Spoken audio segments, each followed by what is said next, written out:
بسم الله الرحمن الرحيم.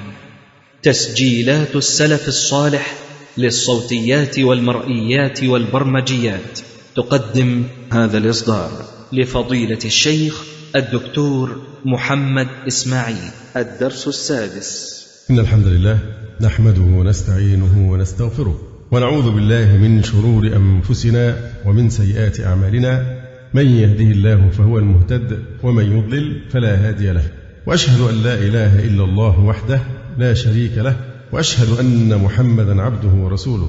اللهم صل على محمد النبي وأزواجه أمهات المؤمنين وذريته وأهل بيته كما صليت على آل إبراهيم إنك حميد مجيد.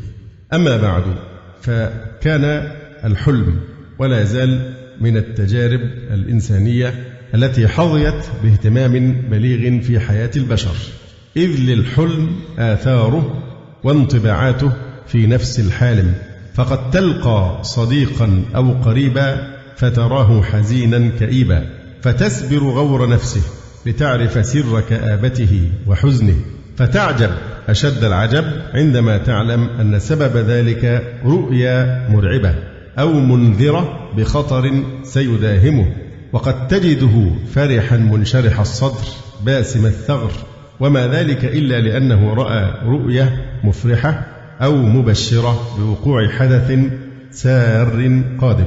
كانت الرؤى وما زالت ذات تأثير لا على الأفراد العاديين فحسب، بل على النابغين والأذكياء. وكم أقضت الرؤى مضاجع الجبابرة والملوك، وكم شغلت شعبا بأكمله يوما ما. وما رؤيا ملك مصر في عهد يوسف عليه السلام ببعيدة عن ذاكرتنا، فقد رأى 7 بقرات سمان يأكلهن 7 عجاف و7 سنبلات خضر وأخر يابسات. وكانت رؤيا حق نفعت الناس نفعا عظيما عندما وجد الشخص الذي يحسن تفسيرها وتأويلها. أما الرؤيا فالرؤيا والحلم، وتضم لام الحلم وتسكن، يمكن الحلم والحلم، فهي عبارة عما يراه النائم في نومه من الأشياء. يعني الرؤيا مثل الحلم من حيث اللغة، ما يراه النائم في نومه، لكن غلب استعمال الرؤيا على ما يراه من الخير والشيء الحسن، وغلب الحلم على ما يراه من الشر والقبيح. يقول الحافظ ابن حجر رحمه الله تعالى: وظاهر قول النبي صلى الله عليه وآله وسلم الرؤيا من الله والحلم من الشيطان، أن التي تضاف إلى الله لا يقال لها حلم، والتي تضاف للشيطان لا يقال لها رؤيا، وهو تصرف شرعي. هذا تصرف شرعي، لكن من حيث اللغة الكل يسمى رؤيا. والغالب استعمال الرؤيا في خصوص البشرى من الله، مع أنها تطلق على عموم ما يراه النائم. قال رسول الله صلى الله عليه وآله وسلم: الرؤيا 3، فالرؤيا الصالحة بشرى من الله، ورؤيا تحزين من الشيطان، ورؤيا مما يحدث المرء نفسه. وليس الحصر هنا مرادا من قوله 3، لثبوت نوع رابع وهو حديث النفس، وبقي نوع خامس وهو تلاعب الشيطان بالإنسان، كما في صحيح مسلم: إذا تلاعب الشيطان بأحدكم في منامه فلا يخبر به الناس، وفي رواية: لا تخبر بتلاعب الشيطان بك في المنام. ونوع سادس وهو رؤية ما يعتاده الرائي في اليقظة، فمثلا شخص كانت عادته أن يأكل في وقت فنام في هذا الوقت فرأى أنه يأكل، أو بات طافحا من أكل أو شرب ملأ معدته جدا حتى كاد الطعام يفيض منها فرأى أنه يتقيأ. وبين هذا وبين حديث النفس عموم وخصوص. هناك نوع سابع وهو الأضغاث. الرؤيا عند العرب أو الأحلام عند العرب تسمى بنات الكرى، يعني بنات النعاس، وأيضا تسمى الرؤى بنات الليل. قال الشاعر في بخيل: رأى في حلمه ضيفا يطرق بابه. مصيبة، يعني الرجل بخيل ورأى في ضيف بيطرق الباب، فقام إليه بالسيف ليطرده عنه، فوصف الشاعر ذلك الموقف قائلا: أردته بنيات الكرى شخص طارق، فقام إليها مصلة بحسامي. وفي حديث عوف بن مالك رضي الله عنه مرفوعة: إن الرؤيا 3، منها أهاويل من الشيطان ليحزن بها ابن آدم، ومنها ما يهم به الرجل في يقظته فيراه في منامه، ومنها جزء من 46 جزءا من النبوة.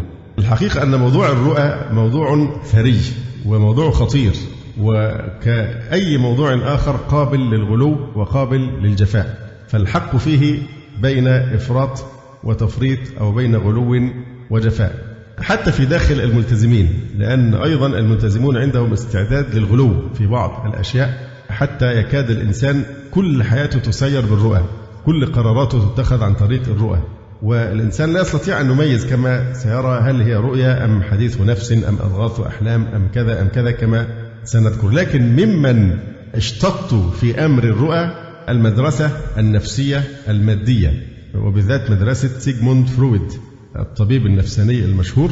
نقول: من الناس من قد غلظ حجابهم كالماديين الملاحدة وكأتباع مدرسة التحليل النفسي، فهم ينكرون الرؤيا الصادقة، وليست الرؤى في زعمهم إلا انعكاسا لما في النفس في حال اليقظة، أو لما يختبئ في سراديب العقل الباطن، أو ما يسمى اللا شعور.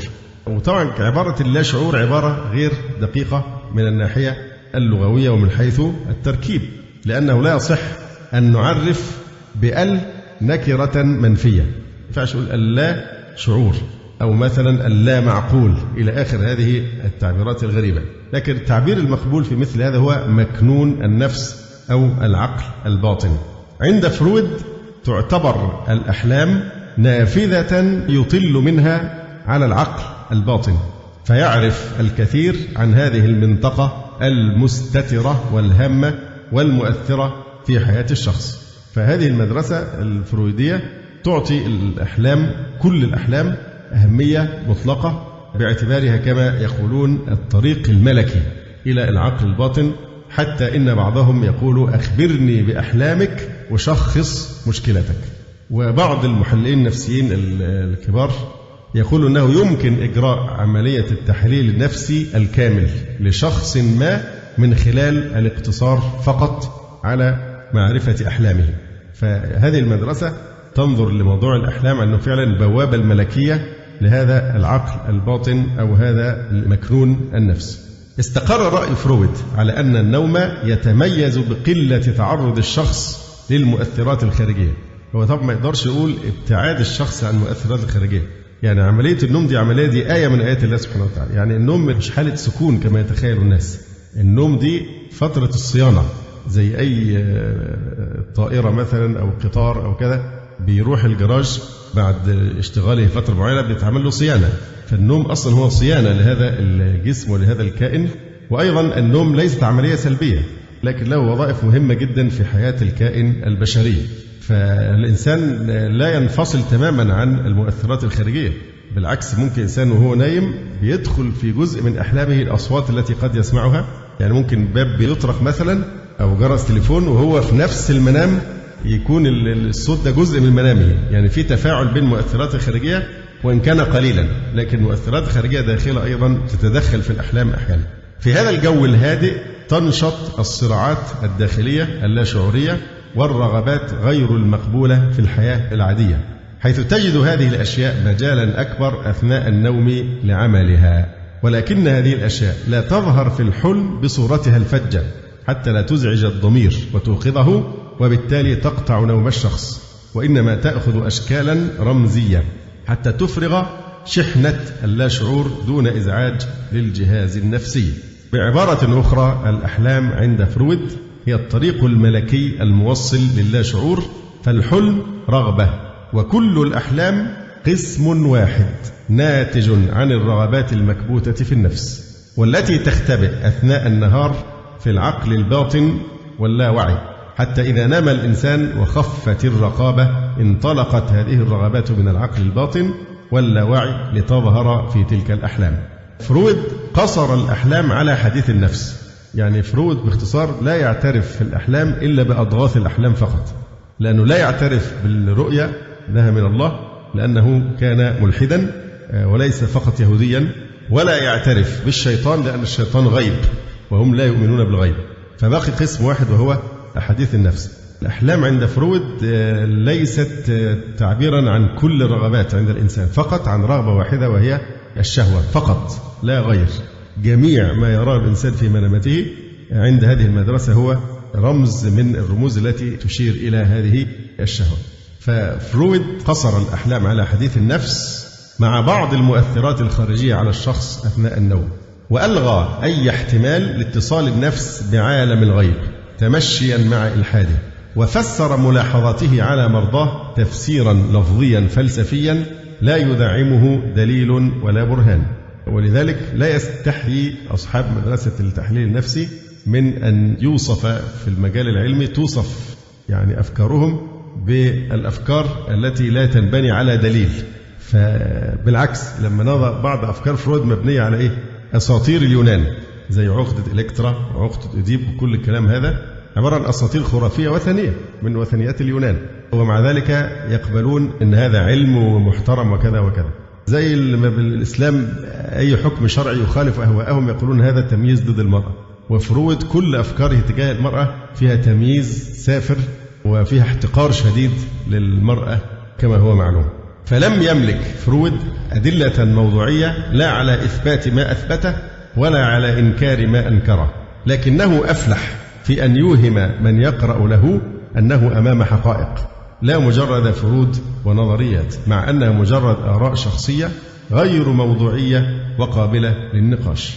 ولذلك فإن فرويد والفرويديين يقعون في مأزق محرج أمام الرؤى الصادقة التي لا يفسرها حديث النفس ولا رغبات الشعور، وبالذات الأحلام التنبؤية، وهذه لا يكاد ينكرها أحد من البشر تقريبا من العقلاء، إن في أحلام فعلا هي الرؤى يراها الإنسان وتتحقق على طول فورا أو بعدها بوقت بعيد، تتحقق تماما كما رآها في منامه. فهذا مما يعجز ويحرج هؤلاء القوم أشد الإحراج، لأنهم لا يملكون عنه جوابا. من أين جاءت هذه الرؤى التنبؤية التي تسمى المعرفة بالشيء قبل أن يقع؟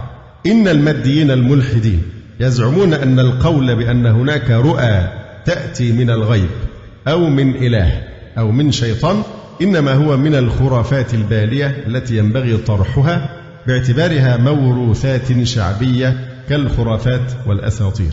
وتنحصر حجة هؤلاء في أنهم يجحدون ما وراء الحس فيقبعون داخل قمقم المادية الكثيفة، وينكرون الغيب لمجرد أننا لا نراه ولا ندركه بحواسنا.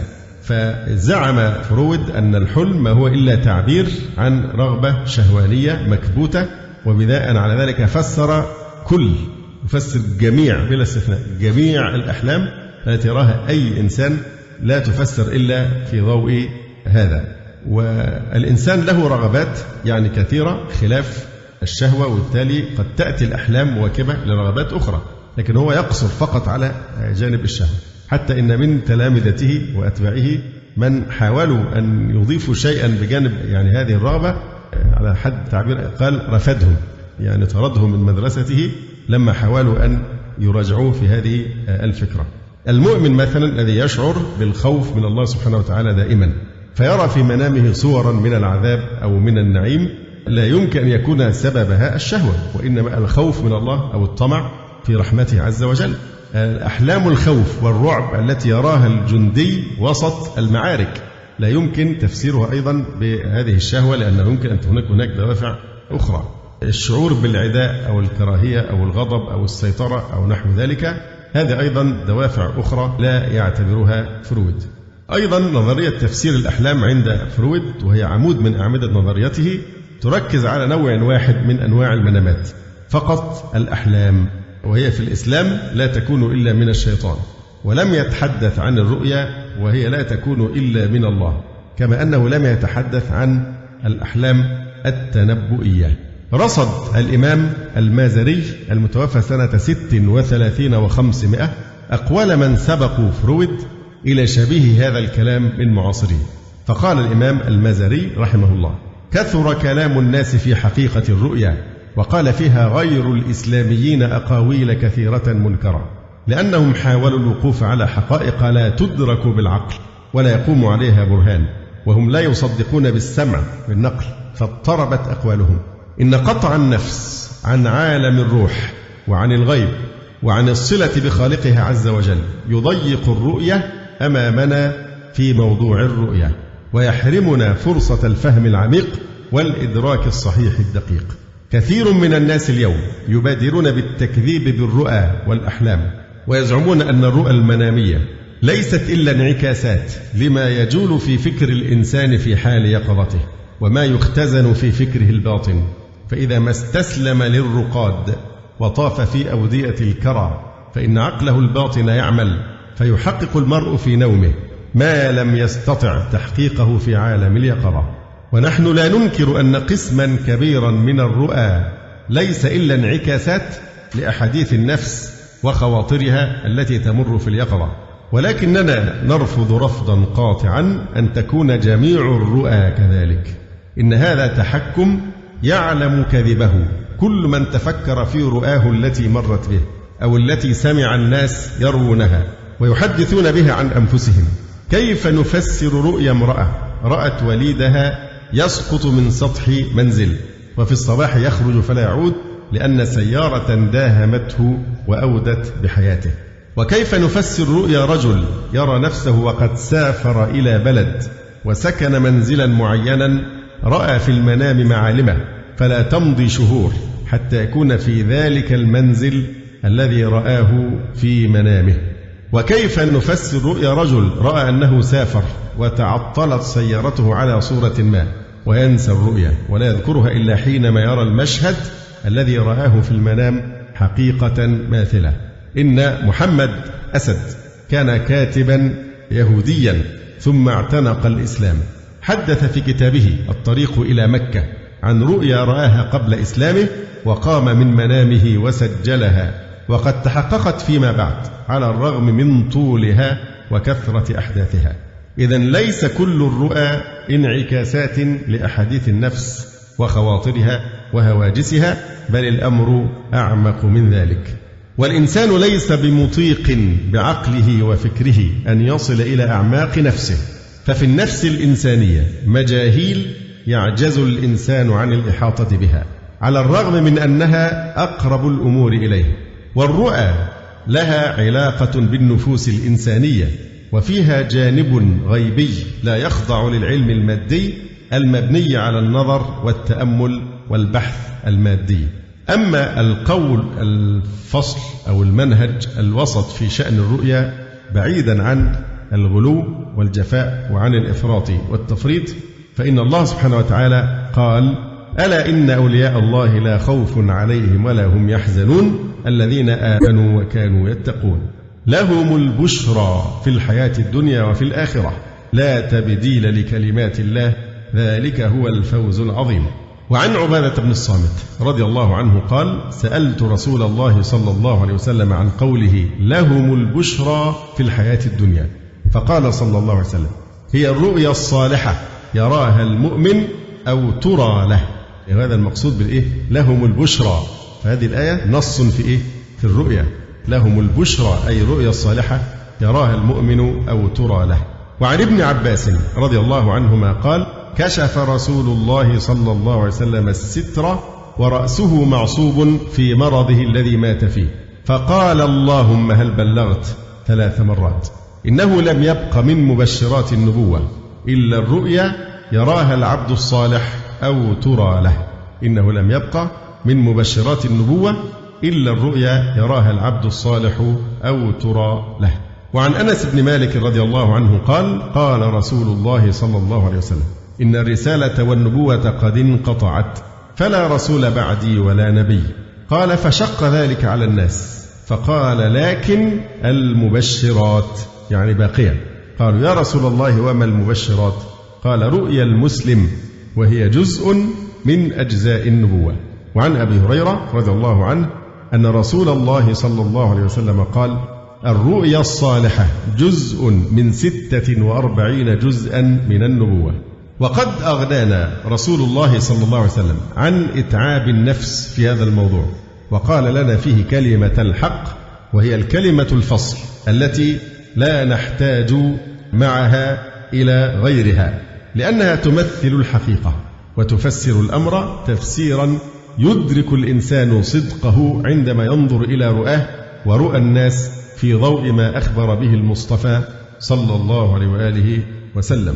يقول صلى الله عليه وسلم في الحديث الذي رواه ابن ماجه: إن الرؤيا 3 منها أهاويل من الشيطان ليحزن بها ابن آدم. يعني رؤيا تصدر عن الشيطان ليدخل الهم والحزن والغم على ابن آدم.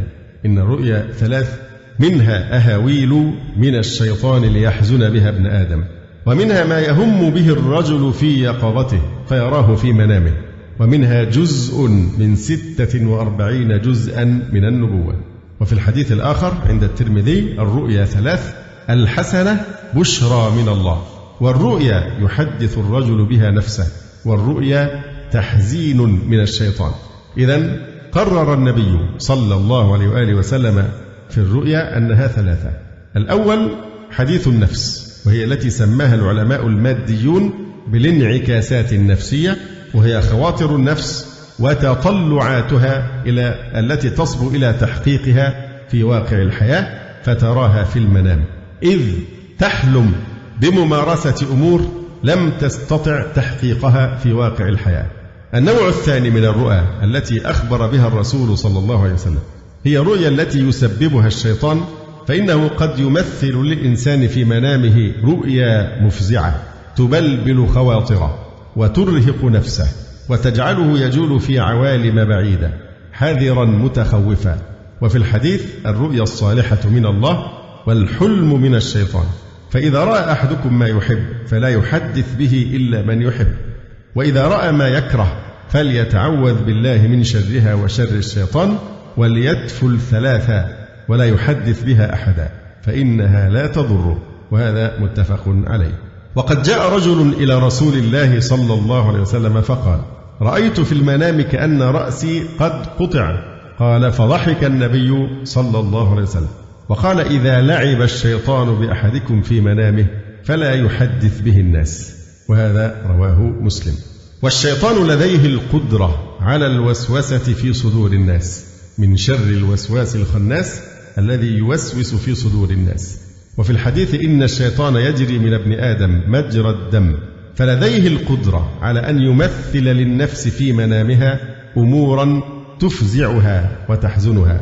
النوع الثالث رؤيا لم يفكر بها صاحبها يوما ولم تخطر على باله، وهي بعيدة كل البعد عن تفكيره، وقد يراها بصورة جلية لا تحتاج إلى تفسير ولا إلى تأويل، وقد تكون أمثالا مضروبة وأحداثا مسبوكة تحتاج إلى علم وتقدير وفهم ثاقب ونظر بعيد.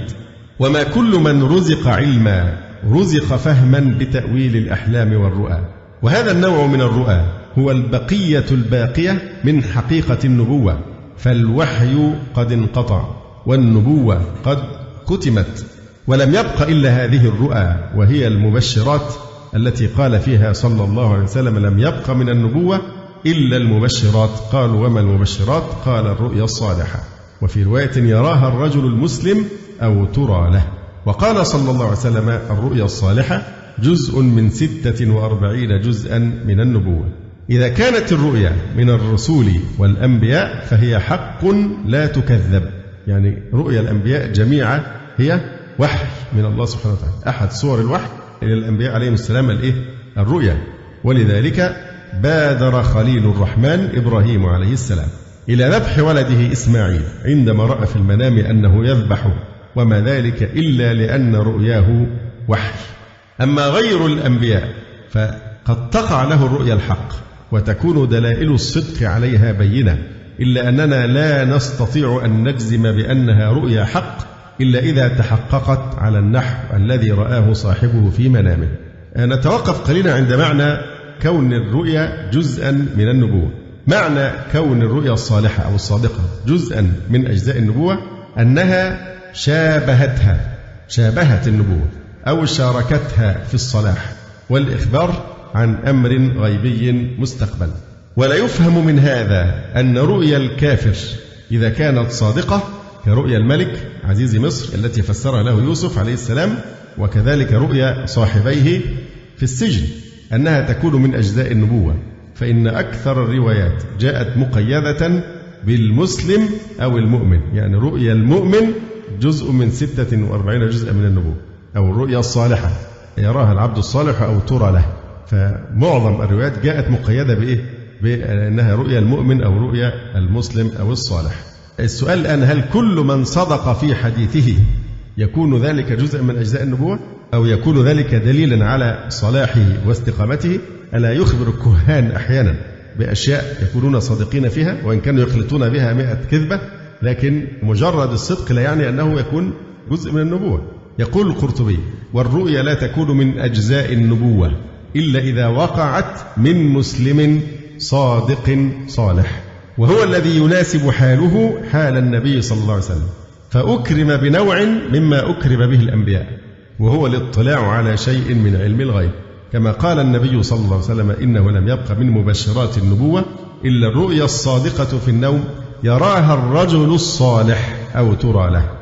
فإن الكافر والكاذب والمخلط وإن صدقت رؤياهم في بعض الأوقات لا تكون من الوحي ولا من النبوة، إذ ليس كل من صدق في حديث عن غيب يكون خبره بذلك نبوة، والكاهن يخبر بكلمة الحق، وكذلك المنجم قد يحدث يخمن يعني فيصدق، لكن على الندور والقلة. ناقشنا فيما مضى كلام أهل الجفاء والتفريط في شأن الرؤى من الماديين والملاحدة، لكن وجد على الطرف الآخر وكلا طرفي قصد الأمور ذميم، وجد فريق الغلو والإفراط، وهؤلاء غلوا في شأن الرؤى وتمدد سلطانها وتضخم تأثيرها على مسار حياتهم كأنها وحي معصوم، فترى الواحد منهم ينتظر في كل موقف رؤيا تشير عليه بالطريق، أو يصلي صلاة الاستخارة ثم ينام بعدها مترقبا حصول رؤيا منامية تدله على ما ينبغي عمله، وهذا مما لا أصل له في الدين، لا علاقة بين الاستخارة وبين الرؤيا على الإطلاق، كما سنفصل ذلك إن شاء الله تعالى فيما بعد. بل منهم من يرى أن الرؤيا حجة شرعية يستمد منها الأحكام التكليفية تماما كما يستمدها علماء الشرع من القرآن والسنة.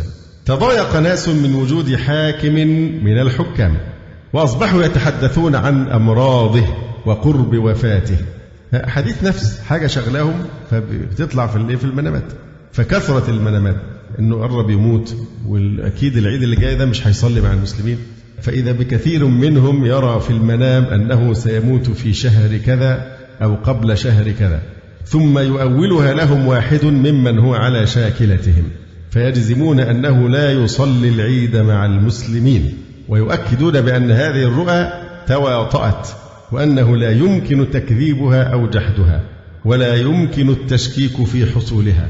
فما الذي حدث؟ لقد صلى العيد وأعيادا أخرى بعده. لا، أنا سمعت حاجة تذكر صراحة في الطرائف يعني والنوادر، سمعت من عدة أشهر من أحد الدعاة الأفاضل الكبار قال إن في إحدى البلاد بدون تعيين اسمها يعني، واحد شاب شاف منام إنه راكب موتوسيكل ومعاه أخ تاني وراح يقتل كارتر بس، فهو قال أكيد الرؤية دي لها يعني معنى معين، فراح لإمام الجامع اللي هو قريب منه، فالإمام بلغ عنه يعني بلغ الرؤية دي، فقبض على اللي شاف المنام وعذب عشان يقول مين اللي كان راكب معاه في الموتوسيكل. دي مش نكتة، دي واقع حصل في إحدى البلاد الإسلامية، فالمفروض المنامات دي للتنفيس يعني عن الكبت يعني. وآخرون ثقل عليهم ما يعانيه المسلمون من اليهود، فطاشت نفوسهم إلى أحلام رأوا فيها أن معارك واجتياحات يهودية لبلدان المسلمين سوف تحصل في عام كذا وكذا، وبدأوا يضعون الخطط والاستراتيجيات والتوقعات لمواجهة هذا العدوان في هذا التاريخ. في بعض الجمعيات الإسلامية انشق فريق من أعضائها على قيادتهم وناصبوها العداء بناء على رؤى رآها بعضهم كأنما اعتبروها وحيا. وحكى أحد الصحفيين أن أحد حكام المسلمين بعد أن قرر إجراء الانتخابات في بلده في موعد معين عاد فألغاها نتيجة رؤيا رآها حذرته من عواقبها. هكذا امتد سلطان المنامات لتتحكم في الدين والسياسة وسائر شؤون الحياة. لقد كان من أسباب افتتان بعض الناس ومتابعتهم لأولئك الذين احتلوا الحرم المكي واعتصموا به في حادثة المهدي القحطاني تلك الرؤى التي رآها بعض الكبار والصغار والنساء والرجال. وهذا حصل بعد حج سنة 1399 في 1 محرم من القرن الهجري. فبالنسبة لهذه الحادثة هي عبارة عن حديث نفس، وكل واحد يجي أول ما يشوف الشخص ده محمد القحطاني لابس مثلا لونا معين يقول له رأيتك في المنام بهذا الزي. واحد تاني يقول في بقعة زيت على ملابسك رأيتها في المنام وإنك أنت المهدي. وبعدين أخطأوا الحقيقة في أنهم استدلوا بحديث أرى رؤياكم تواطأت، وأنتم الصحابة لا تتواطأ، يعني إيه تتواطأ رؤياكم؟ كله حديث نفس.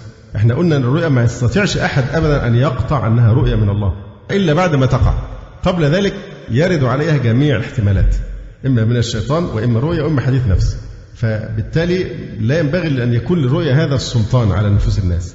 فأخطر ما أضل هؤلاء القوم هو أنهم اعتمدوا على الرؤى وتأثروا بها تأثرا شديدا للأسف الشديد، وكان لها دور كبير جدا فيما حصل من الفتن وإراقة الدماء وتعطيل الصلاة في الحرم والطواف ونحو ذلك. فكان يجي الكبار والصغار والرجال والنساء وكل يقول رأيت، فجعلوا هذا الشخص الضحية في الحقيقة. أن محمد القحطاني كان ضحية وما كان له أي شيء في الموضوع.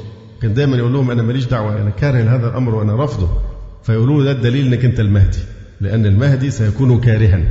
تبين للناس اليوم أن تلك الرؤى لم تكن صادقة، لأن ذلك الرجل ليس هو المهدي، وإلا لو كان هو لم يقتل ولا بقي حتى يملأ الأرض عدلا كما ملئت ظلما وجورا. فذلك من علاماته الثابتة في الأحاديث. ولو كان فينا رسول الله صلى الله عليه وسلم لعرفنا بالرؤيا الباطلة إذا اشتبهت الأمور. أما ونحن لسنا بمعصومين، فإن الرؤى تبقى في مجال الظن ولا ترقى إلى اليقين والجزم ما لم تتمثل في واقع مشهود، وعند ذلك يوافق الواقع الخبر. لقد أول أبو بكر الصديق رضي الله تعالى عنه بين يدي رسول الله صلى الله عليه وسلم رؤيا، فبين له الرسول صلى الله عليه وسلم أنه أصاب في تأويله وأخطأ. قال له أصبت بعضا وأخطأت بعضا، فمن يضمن لنا ألا نقع في الخطأ، ومن يضمن لنا أن نصيب كبد الحقيقة. فوجود الرسول عليه السلام يعصمنا من الانحراف في موضوع الرؤى، لكن الرسول غير موجود الآن. فأين المعصوم الذي يقطع لنا بأن ما رآه فلان هو رؤيا وليس حديث نفس أو حلما من الشيطان؟ ننتقل إلى ذكر نماذج واقعية من انحراف الناس في التعامل مع المنامات. حكى الحسن ابن قحطبة قال استؤذن لشريك بن عبد الله القاضي على المهدي الخليفة المهدي وأنا حاضر، فقال علي بالسيف فأحضر. قال الحسن فاستقبلتني رعدة لم أملكها، ارتجف، ودخل شريك القاضي دخل فسلم، فانتضى المهدي السيف، أخرج السيف من الغمد، وقال بعدما شريك دخل وسلم فأخرج السيف انتضى السيف وقال لا سلم الله عليك يا فاسق. فقال شريك يا أمير المؤمنين إن للفاسق علامات يعرف بها، شرب الخمر وسماع المعازف وارتكاب المحظورات، فعلى أي ذلك وجدتني؟ قال قتلني الله إن لم أقتلك. قال ولم ذلك يا أمير المؤمنين ودمي حرام عليك؟ قال لأني رأيت في المنام كأني مقبل عليك أكلمك وأنت تكلمني من قفاك، فأرسلت إلى المعبر فسألته عنها، فقال هذا رجل يطأ بساطك، يدخل عليك يعني، وهو يسر خلافك، يخطط لقلب نظام الحكم. هذا رجل يطأ بساطك وهو يسر خلافك. فقال شريك انظروا إلى العلم، فقال شريك يا أمير المؤمنين إن رؤياك ليست رؤيا يوسف ابن يعقوب عليهما السلام، وإن دماء المسلمين لا تسفك بالأحلام. فنكس المهدي رأسه وأشار إليه بيده أن اخرج، فانصرف. قال الحسن فقمت فلحقت، فقال أما رأيت صاحبك وما أراد أن يصنع؟ فقلت أسكت لله أبوك، ما ظننت أني أعيش حتى أرى مثلك، يعني إعجابا بإيه؟ برد شريك على المهدي. وروى ابن عساكر في تاريخ دمشق بإسناده عن أحمد بن محمد بن رشدين أن بعضهم رأى الشافعي في المنام فقال له كذب علي يونس بن عبد الأعلى في حديث الجنادي ما هذا من حديثي ولا حدثت به. علق الحافظ ابن كثير رحمه الله في الفتن والملاحم: يونس ابن عبد الأعلى من الثقات لا يطعن فيه بمجرد منام. وعن المروذي قال: أدخلت إبراهيم الحصري على أبي عبد الله، يعني على الإمام أحمد، وكان رجلا صالحا، فقال: إن أمي رأت لك مناما هو كذا وكذا، وذكرت الجنة. يعني يخبروا أن أمه رأت للإمام أحمد أنه دخل الجنة وينعم بكذا وكذا. فقال الإمام أحمد: يا أخي، إن سهل بن سلامة كان الناس يخبرونه بمثل هذا وخرج إلى سفك الدماء. وقال الإمام أحمد: الرؤيا تسر المؤمن ولا تغره. الرؤيا تسر المؤمن ولا تغره بأن توقعه في ارتكاب المحرمات أو سفك الدماء أو نحو ذلك. وعن محمد بن يزيد قال: كانوا يرون لوهيب أنه من أهل الجنة، فإذا أخبر بها اشتد بكاؤه وقال: قد خشيت أن يكون هذا من الشيطان. لأن كما ذكرنا كل ما يراه الإنسان يحتمل أن يكون واحد من الأقسام الثلاث، فلا يملك أحد أبدا القطع بمثل هذه الأشياء. يقول: قد خشيت أن يكون هذا من الشيطان، فهو بالفعل يحقق مقولة إن الرؤيا تسر المؤمن ولا تغره. وعن مخلد ابن الحسين أن رجلا قال للعلاء بن زياد: رأيتك أنك في الجنة. فقال له: ويحك، أما وجد الشيطان أحدا يسخر به غيري وغيرك؟ ما أجمل الحادثة التي يذكرها المترجمون عن الإمام عبد القادر الجيلاني رحمه الله، أنه كان نائما فرأى نارا عظيمة تتصاعد، ثم سمع منها صوتا يقول له: يا عبد القادر، أنا ربك وقد أحللت لك ما حرمت عليك. فقال الشيخ عبد القادر وهو في المنام: اخسأ يا عدو الله. عرف أن الشيطان عرض له ليصده عن دينه، لأن الحرام لا يكون حلالا أبدا، كما أن النجاسة لا تكون طهارة أبدا. فلا يتحول المحرم بشريعة الله إلى حلال، لأن رجلا رأى في النوم من يحله له. وإذا كنا لا نقبل ونحن في اليقظة بكامل عقولنا وقوانا من يحل لنا الحرام أو يحرم علينا الحلال، فكيف نقبل ذلك في النوم حين يغيب إدراك الإنسان ولا يعي ما حوله؟ إن الاشتغال بهذه الرؤى العابثة هو شأن الفارغين، فإذا فقد الناس العلم الصحيح والتوجيه السليم اتجهوا لمثل هذه الخرافات يروون بها ظمأهم وحاجتهم إلى الدين. ولذلك فإن لهذه الرؤى دلالة واضحة على مستوى الوعي والفهم في المجتمع، خاصة في مجال المرأة. وليس الحل بأن يهب العلماء إذا سمعوا مثل هذه الأسطورة ليبينوا كذبها، هذا ولا شك مطلوب، ولكن يجب أن نسبق الأحداث ونبذل جهودا كافية لملء عقل المرأة والرجل بالعلم الصحيح والعاطفة الحية، فالوقاية خير من العلاج.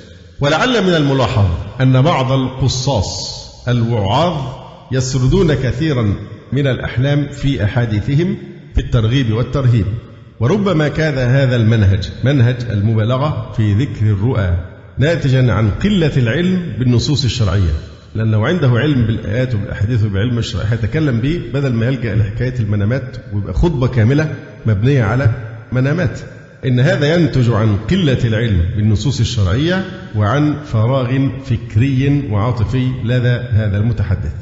وصف يوما أحد الشعراء حاله وحال أصحابه في السجن فقال: إلى الله فيما نابنا نرفع الشكوى، ففي يده كشف الضرورة والبلوى، خرجنا من الدنيا وإنا لأهلها، فلسنا من الأموات فيها ولا الأحياء. إذا جاءنا السجان يوما لحاجة فرحنا وقلنا جاء هذا من الدنيا، ونفرح بالرؤيا فجل حديثنا إذا نحن أصبحنا الحديث عن الرؤيا، فإن حسنت لم تأت عجلا وأبطأت، وإن قبحت لم تحتبس وأتت عجلا. المسجونون يتحدثون كثيرا عن الرؤى، لماذا؟ الفراغ الذي يعيشون فيه، فليس لديهم أحاديث عن وقائع ولا مستجدات، لأنهم معزولون لا يسمعونها، وليس لهم عمل يشغلهم ويقضي على فراغهم خاصة فيما مضى. أيضا يكونون في حالة كرب والرؤيا قد تكون مبشرة تشعر السجين بقرب خلاصه. وربما كان في قصة يوسف عليه السلام وصاحبيه ما يشير إلى أن السجين تحدث له الرؤيا ويتحدث عنها أكثر من غيره، خاصة وهو يعلم أن الأبواب كلها قد أغلقت، فيلجأ إلى الله ويصدق معه، فيحدث له من صفاء القلب ما لا يحدث له في غير سجنه.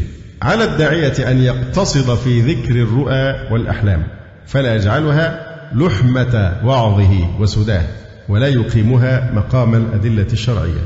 كان النبي صلى الله عليه وسلم إذا صلى الفجر التفت إلى أصحابه فقال: هل رأى أحد منكم رؤيا؟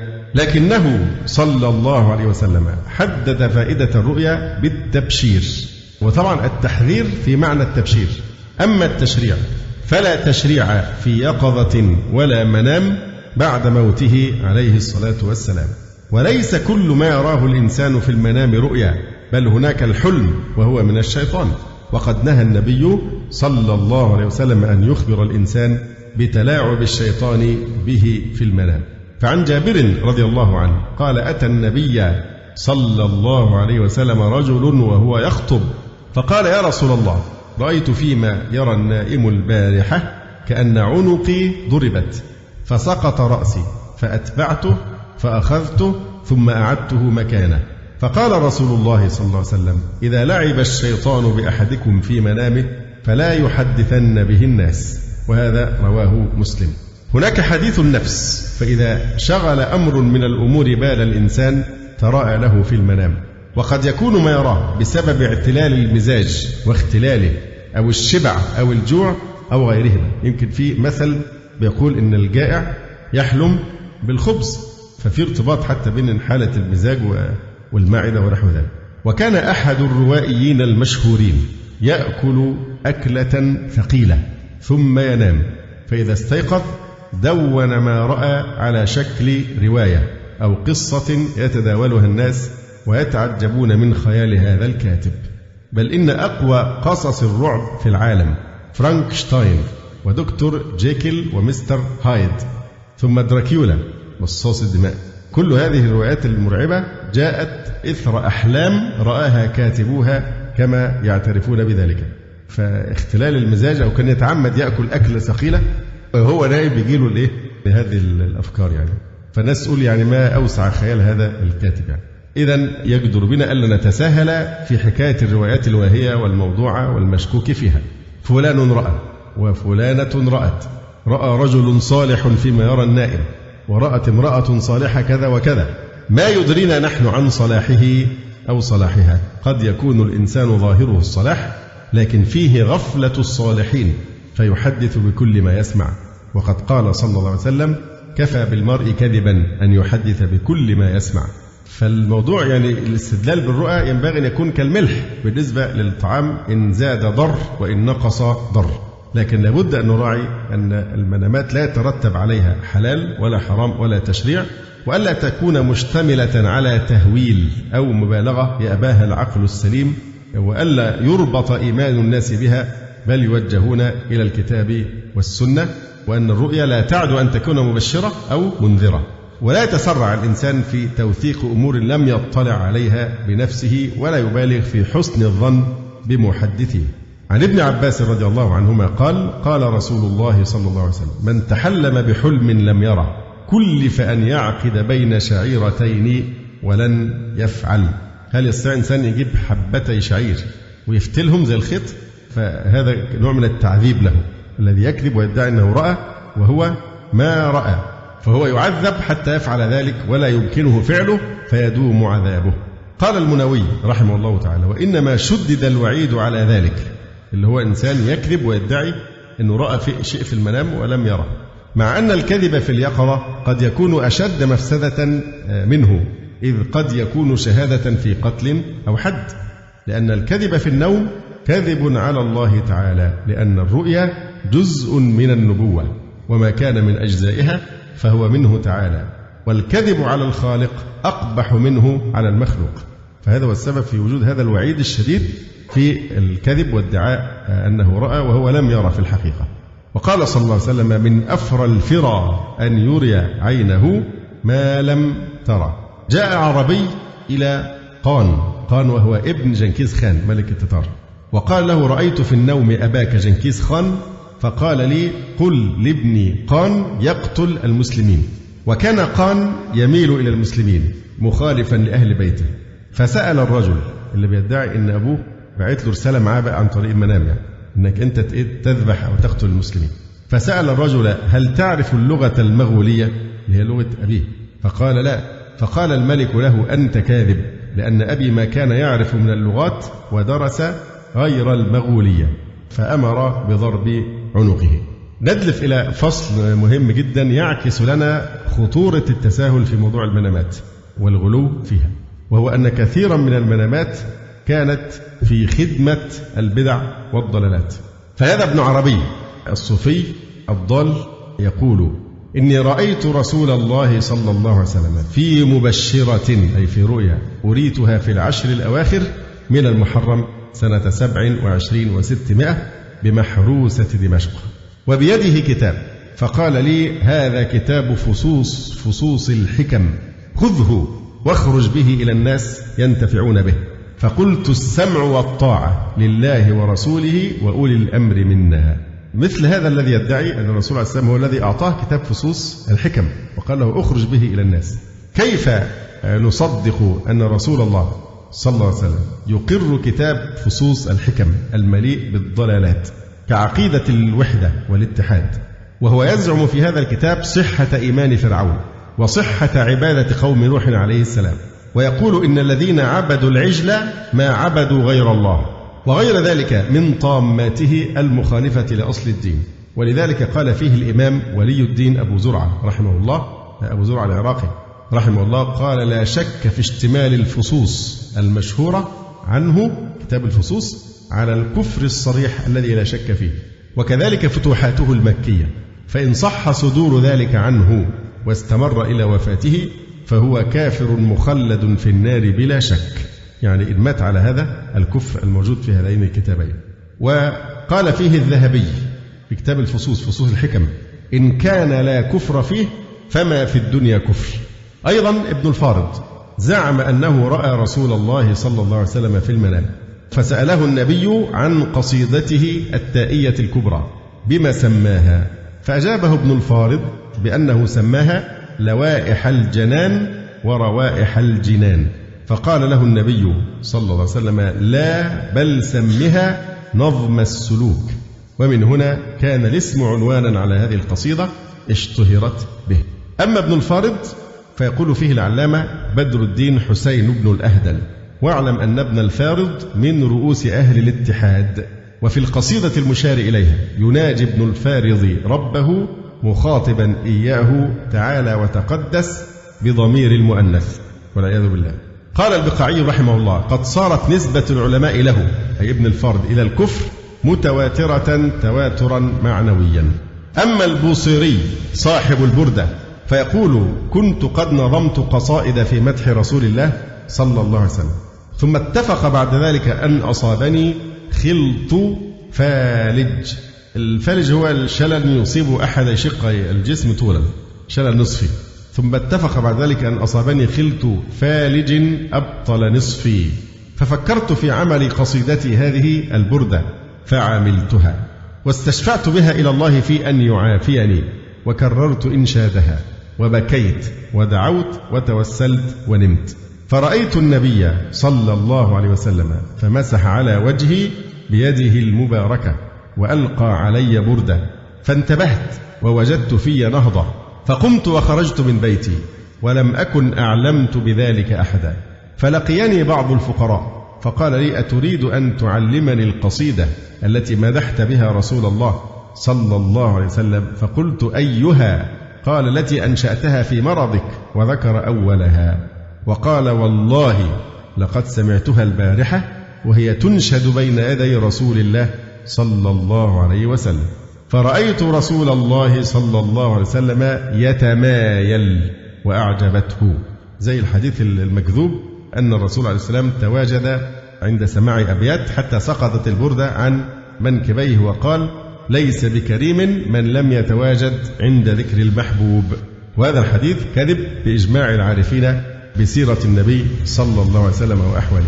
المهم الرجل ده قال له أن أنا رأيتها تنشد بين يدي رسول الله صلى الله عليه وسلم، فرأيت رسول الله صلى الله عليه وسلم يتمايل وأعجبته، وألقى على من أنشدها بردة فأعطيته إياها. وذكر الفقير ذلك وشاع المنام.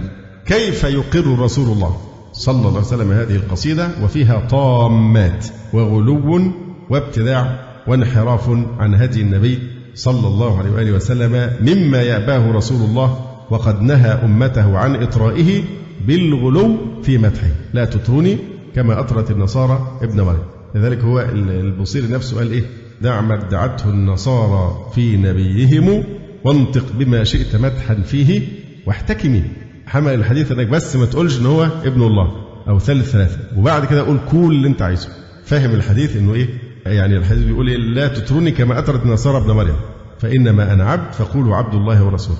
فلا تقل إن محمدا ابن الله أو ثالث ثلاثة أو كذا، فإذا ما امتنعت من ذلك قل ما شئت. ولذلك قال دع ما ادعته النصارى في نبيهم وانطق بما شئت مدحا فيه واحتكمي. ومع أن القصيدة فيها أشياء خطيرة جدا زي إيه؟ يمدح الرسول صلى الله عليه وسلم ويقول له فإن من جودك الدنيا وضرتها ومن علومك علم اللوح والقلم. هل هذا يصح أن يمدح به النبي عليه الصلاة والسلام؟ يا أكرم الخلق ما لي من ألوذ به سواك عند حلول الحادث العمم. وهكذا في نظائر غلا الناس في هذه القصيدة، فزعموا أنها تقرأ لتفريج الكربات وتيسير العسير، وأن بعض أبياتها أمان من الفقر وبعضها أمان من الطاعون، بل اشترطوا لقراءتها الوضوء واستقبال القبلة والدقة في تصحيح ألفاظها وإعرابها والعلم بمعانيها إلى غير ذلك. تنافس أكثر من 100 شاعر في معارضتها فضلا عن المشطرين والمخمسين والمربعين، وتجاوزت شروحها 50 شرحا فيها ما هو محلا بماء الذهب، وصار الناس يتدارسونها في البيوت والمساجد كالقرآن. شهرة القصيدة نشأت من طريق الرؤية المنامية التي حكاها البوصيري. إن من عادة الصوفية اختلاق القصص الإرهابية لترهيب الناس من مخالفتهم أو الإنكار عليهم. قال النبهاني، قال المناوي، قال لي فقيه عصرنا شيخنا الرملي إن بعض المنكرين رأى أن القيامة قد قامت. اللي بينكروا على الصوفية بقى رأى أن القيامة قد قامت ونصبت أوان في غاية الكبر وأغلي فيها ماء يتطاير منه الشرر، وجيء بجماعة ضبائر فصلقوا فيه، صلقوا اتسلقوا يعني، فصلقوا فيه حتى تهر اللحم والعظم. فقال ما هؤلاء؟ قال الذين ينكرون على ابن عربي وابن الفارد. يعني معناها تسمع الإلحاد ووحدة الوجود، وإن فرعون كان مؤمن، وإن ليس ثم إلا الله، إن ربنا هو الأشياء دي كلها التي نراها هو ذا ربنا، وكل هذا الكفر والإلحاد. وبعدين يقول لك إن اللي بيتعذبوا دول الذين ينكرون على ابن عربي وابن الفارد. أيضا من الرؤى التاريخية التي كان لها أثر خطير جدا رؤيا الأمير برهان نظام شاه.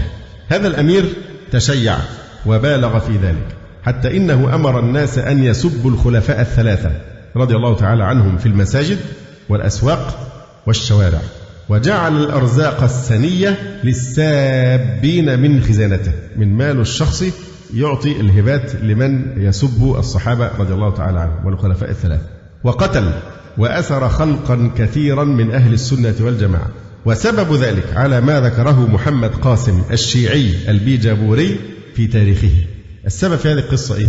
أن ولده عبد القادر ابتلي بمرض عسير عجز الأطباء عنه واستيأس الناس من حياته، وكان برهان شاه يبذل النقود والجواهر والأموال الطائلة فيه، فبشره الشيخ طاهر، وهو طاهر ابن رضا الإسماعيلي القزويني، أمر بقتله إسماعيل ابن الحيدر الصفوي سلطان الفرس، فخرج من بلاده وقدم الهند، ثم استخدمه برهان شاه وبنى له مدرسة يدرس بها، وكان يحضر دروسه العلماء كلهم، ويحضر برهان شاه أيضا لميله إلى العلم، ويجلس عنده إلى آخر البحث، حتى إنه كان يحقن الماء في البطن ولا يخرج من ذلك المجلس لقضاء الحاجة.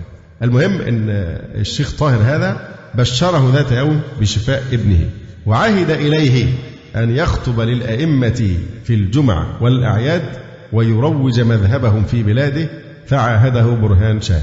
يعني قال له: أنا بأبشرك أن ابنك سيشفى من هذا المرض الميؤوس منه، لكن بشرط تعاهدني أن تخطب للأئمة في الجمع.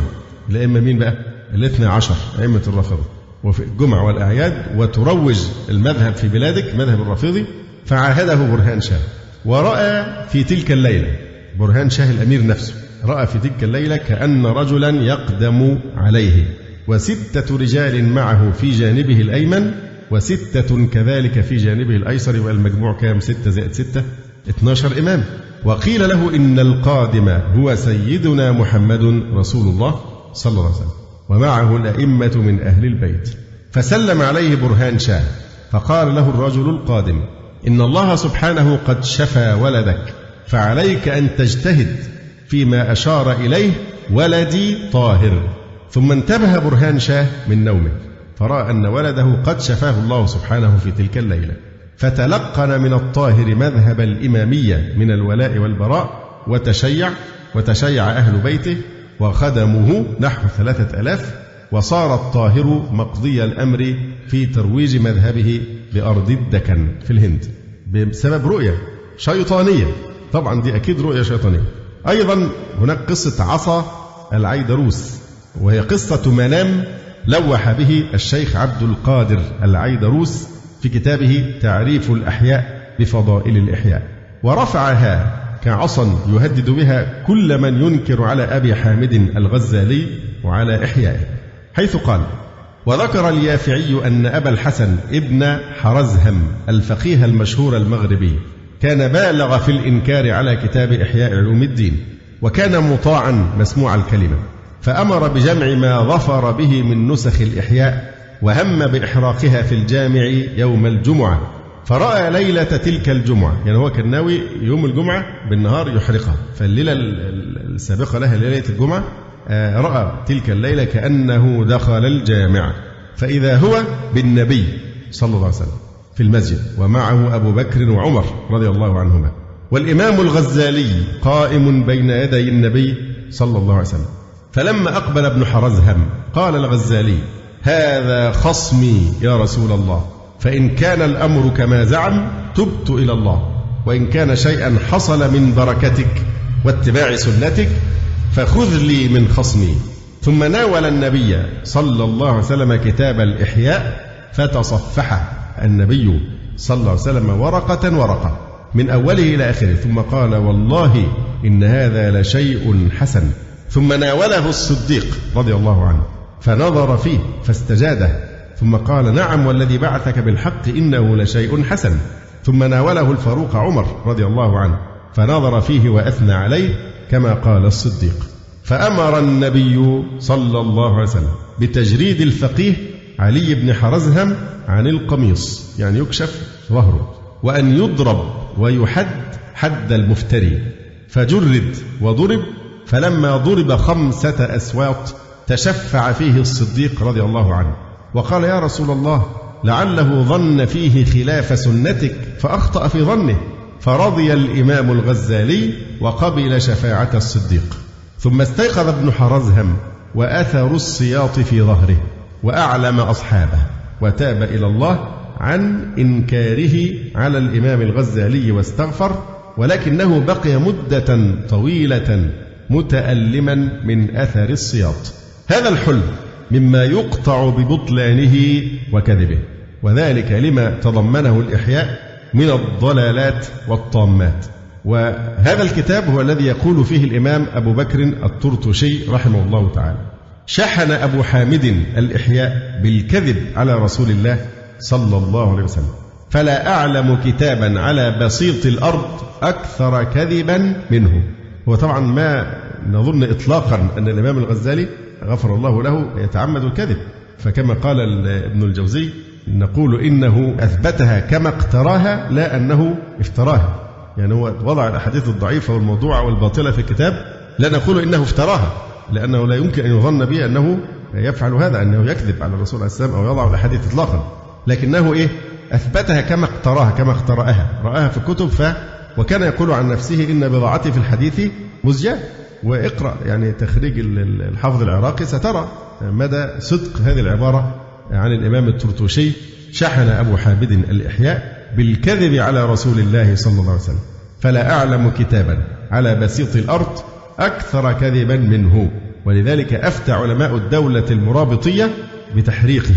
علماء المرابطين، دولة المرابطين، الدولة السلفية العظيمة المشرقة في تاريخ المغرب الإسلامي، أفتوا بتحريقه لما تضمنه من هذه الضلالات.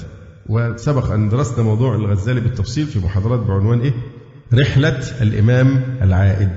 ومن ذلك أيضا ما رواه ابن عساكر رحمه الله تعالى بسنده إلى أبي الفتح الساوي أنه كان في المسجد الحرام فغلبه النوم فرأى عرصة واسعة، وهي ساحة الدار أو البقعة الواسعة بين الدور لا بناء فيها ناس كثيرون واقفين، وفي يد كل واحد منهم كتاب مجلد قد تحلقوا كلهم على رسول الله صلى الله عليه وسلم يعرضون أن يقرأوا عليه من كتبهم، إلى أن قال: فلما رأيت أن القوم قد فرغوا وما بقي أحد يقرأ عليه شيئا تقدمت قليلا وكان في يدي كتاب مجلد، فناديت وقلت: يا رسول الله، هذا الكتاب معتقدي ومعتقد أهل السنة، لو أذنت لي حتى أقرأه عليك. فقال: وأيش ذاك؟ قلت: يا رسول الله، هو كتاب قواعد العقائد الذي صنفه الغزالي، فأذن لي في القراءة. فقعدت وابتدأت وقرأت عليه الكتاب. السؤال الآن يعني كيف يمثل كتاب قواعد العقائد عقيدة أهل السنة والجماعة، وهو كتاب مبني على المذهب الأشعري، وقد شحن بأساليب علم الكلام الذي ذمه السلف ونفروا منه، وهو كتاب يحوم حول شرح صفات المعاني السبع: الحياة والقدرة والعلم والإرادة والسمع والبصر والكلام، كما أنه مشتمل على الجوهر والعرض ونحوهما من عبارات المتكلمين المبتدعة، فما كان هذا شأنه يستحيل أن يرضى عنه أو يقبله رسول الله صلى الله عليه وسلم.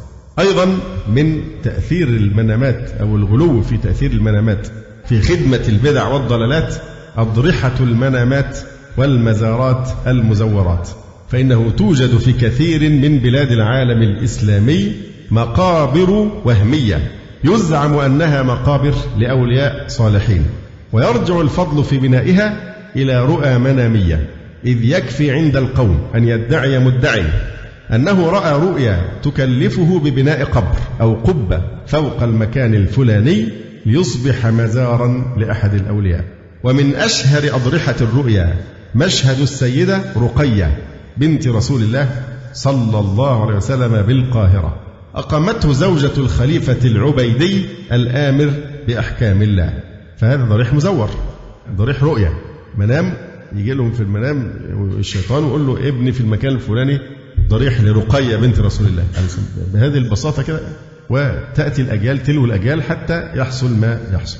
ومنها ضريح السيدة سكينة بنت الحسين رضي الله تعالى عنه، ومنها القبر المنسوب يسموه عندنا الحرم الزينبي.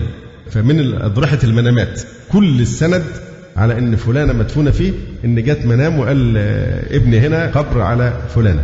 فالقبر المنسوب أيضا من أضرحة المنامات المزورة، قبر الشهير في القاهرة المنسوب إلى زينب بنت علي رضي الله تعالى عنهما، فإنه كذب لا أصل له.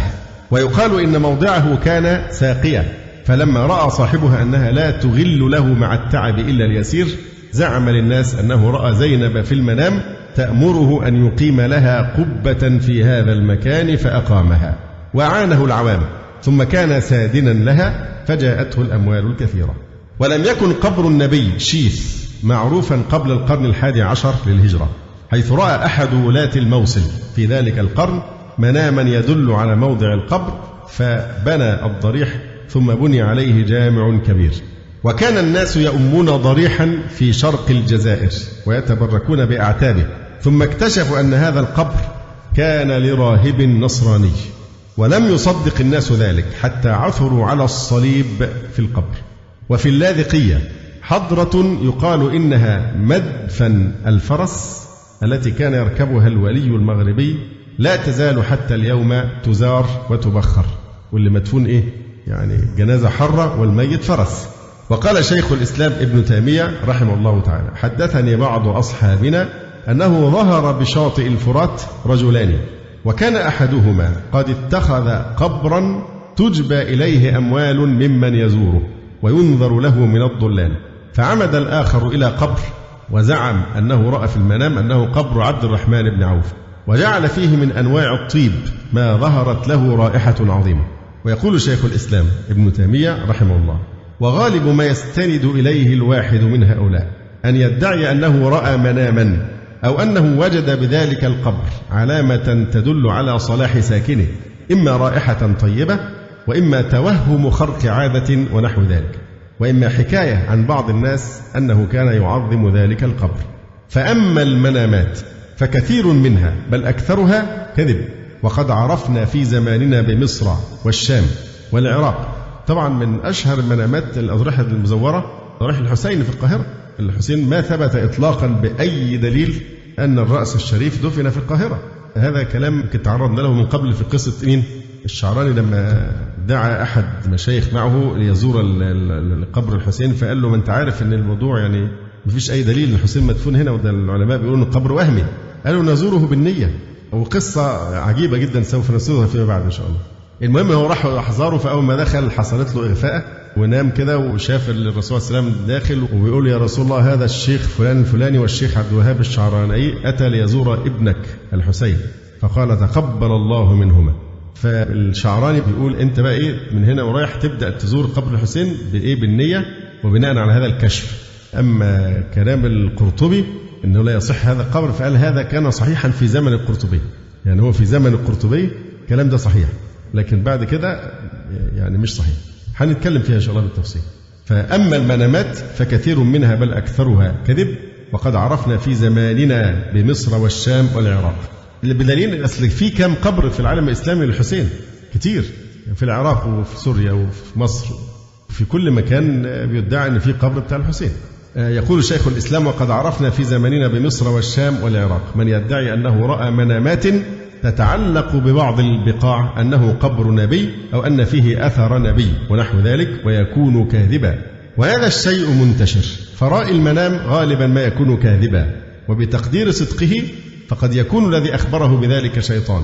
والرؤيا المحضة التي لا دليل يدل على صحتها لا يجوز أن يثبت بها شيء بالاتفاق، فإنه قد ثبت في الصحيح عن النبي صلى الله عليه وسلم قال: الرؤيا ثلاثة: رؤيا من الله، ورؤيا مما يحدث به المرء نفسه، ورؤيا من الشيطان.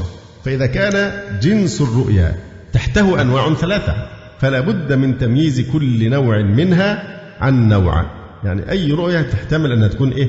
واحد من هذه الأقسام الثلاث. أما القطع فلا يمكن القطع بالرؤيا إلا بعد أن تقع في الواقع، تقول فعلا ما رأيت كان حق، لكن خلاف ذلك لا تستدل برؤيا على أي شيء. لماذا؟ لأنه يمكن أن تكون من الشيطان، ويمكن أن تكون حديث نفس، ويمكن أن تكون رؤيا حق. فلا بد من التمييز بدليل أكيد في مثل هذا. حتى الذي يدعي أنه رأى رسول الله صلى الله عليه وسلم، هو الشيطان يعجز عن أن يتمثل في صورة النبي عليه السلام في المنام، لكن الشيطان لا يعجز عن أن يكذب ويتمثل في صورة أي إنسان ليس على ملامح النبي عليه السلام ويقول له إني أنا رسول الله. فالشيطان يقدر أن يدعي أو يتمثل في صورة مخالفة لصورة رسول الله ويدعي أنه هو رسول الله، ويكون كاذبا في ذلك فينخدع الناس بذلك. ولذلك لا بد لإثبات أن الذي رأيته هو رسول الله صلى الله عليه وسلم لا بد من أن تتوافق صورته وملامحه مع الملامح الواردة في السنة الشريفة من الصفات الجسدية لرسول الله صلى الله عليه وسلم. قولوا قولي هذا، استغفر الله لي ولكم. سبحانك اللهم ربنا وبحمدك، أشهد أن لا إله إلا أنت، أستغفرك وأتوب إليك. جزا الله فضيلة الشيخ خير الجزاء، ونسأل الله جل وعلا أن يرفع مكانة الشيخ في المهديين، وأن يجعله علما من أعلام الهدى والدين. ولا تنسونا وتنسوا الشيخ من دعوة صادقة بظهر الغيب، وتقبلوا تحيات إخوانكم في تسجيلات السلف الصالح بالإسكندرية.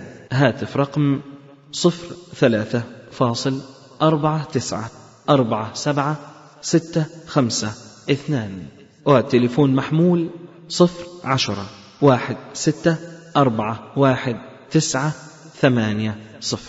والسلام عليكم ورحمة الله وبركاته.